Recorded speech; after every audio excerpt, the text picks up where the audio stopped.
Wanakiita kizazi cha Gen Z, lakini mimi nitakiita kizazi cha mtandao. Aisee, jinsi kizazi hiki kinavyofanya mambo, basi utapenda. Inaaminika kwamba kizazi cha Gen Z ni kizazi ambacho kinaanzia mwaka 1995 hadi mwaka 2005. Na jinsi kizazi hiki kinavyoendesha mambo, aisee, inaendesha mambo kwa njia ya kipekee kabisa.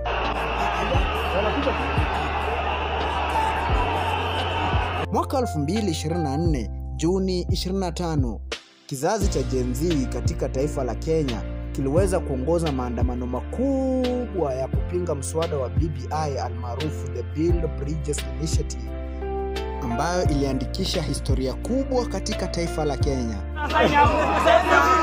Sign umereject. Sponsored by government. Sign bill. Sign the bill. Aisee, ni kujuza kwamba hiki ndicho kizazi pekee ambacho kishawahi fanya maandamano na kikafanikiwa kuingia katika majengo ya bunge tangia taifa la Kenya kupata uhuru mwaka 1963.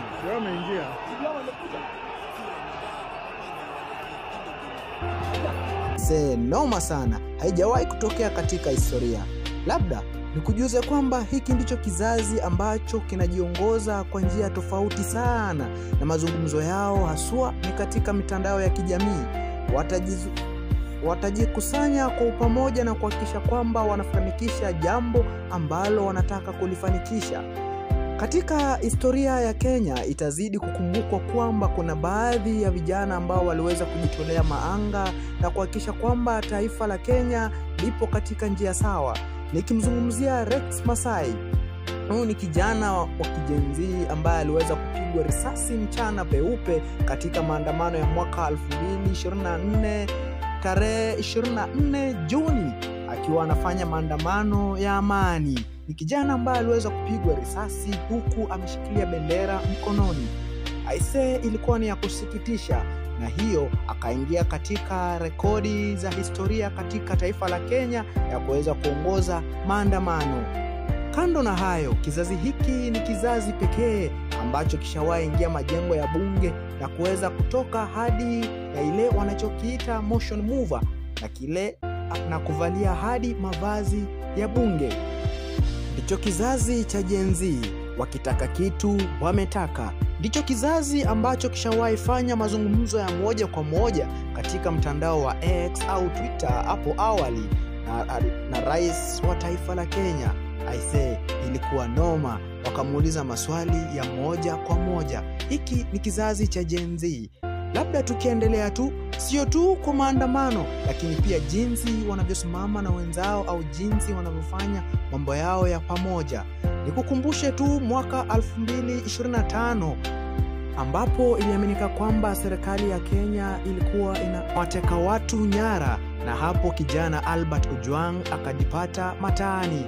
Albert Ojwang aliaminika kuwa mwanablogu katika mtandao wa kijamii wa X, na alipofikishwa katika majengo ya polisi na jiji kuu Nairobi, iliaminika kwamba kijana Albert alijigonga kwenye ukuta na kujijeruhi, ambapo ilipelekea kifo chake.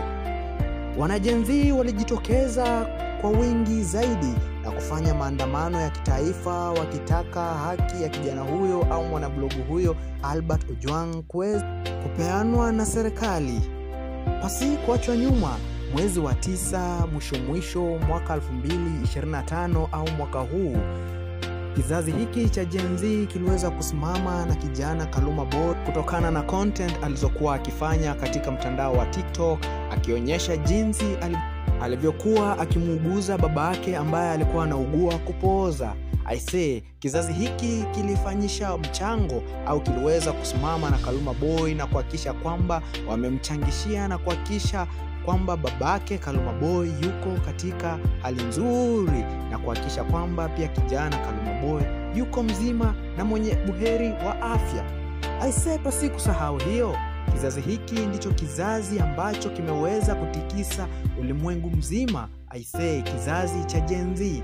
Itakumbukwa pia kizazi hiki ndicho kizazi ambacho kimeamua kwamba kitaenda kutengeneza ile wanachokiita TikTok Community Hospital, ambayo itakuwa ikiwatibu watu bila ya kulipa ada.